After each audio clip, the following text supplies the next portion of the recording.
नमस्कार. नमस्कार. नाव काय आपलं? सविता राधाकिशन शेलार. गाव कोणतं? चिरमपुरी. सुरमापुरी. बरं, हा दम्याचा त्रास आपण किती वर्षापासून होता? धर्मसाहेब मला 3 वर्षापासून. 3 वर्षापासून. मग आता इथं तुम्ही 7 दिवसापूर्वी आल्या होत्या, त्या पहिलं पंप वगैरे होत होत्या? हां साहेब, कंप्लीट. दिवसातून किती वेळेला पंप उडायच्या? दिवसातून 3दा. दिवसातून 3 वेळेला पंप उडायचा. मग आपल्याकडे आल्यापासून तो पंप किती दिवशी बंद झाला?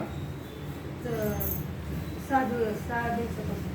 एका दिवस गेले होते. एक दिवस पंप ओढला. तर ते पण किती वेळेला ओढला पहिल्या दिवशी?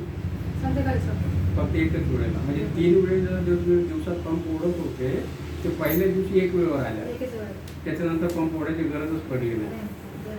मग आता तुम्हाला वाटतं तुमचा दमा नीट होऊ शकतो म्हणून? आम्ही तो करतो. तुम्हाला असं इतर ठिकाणी कोणी म्हटलं तुमचा दमा नीट होऊ शकतो म्हणून? नाही म्हटलं सर, कोणी? कोणीच नाही म्हणत. कोणीच नाही म्हटलं ना, पण आम्ही तुम्हाला म्हणतो दमा नीट होईल. हां. आणि 7 दिवसांमध्ये म्हणजे 7 दिवसाच्या औषधामध्ये पहिला जे 3 वेळेचा पंप तुमचा 1 वेळेवर आला ते पहिल्या दिवशी, त्याच्यानंतर पंप ओढायची गरजच पडली नाही. गरज नाही. आता हे 7 दिवसाचं आपण औषधी परत दिलेलं आहे, हां. म्हणजे फुफ्फुसामध्ये जे काही केसर असेल तो क्लिअर होईल. त्याच्यानंतर कधीच तुम्हाला दम्याचा त्रास होऊ शकत नाही. 7व्या दिवशी परत आपण भेटणार आहे. नमस्कार.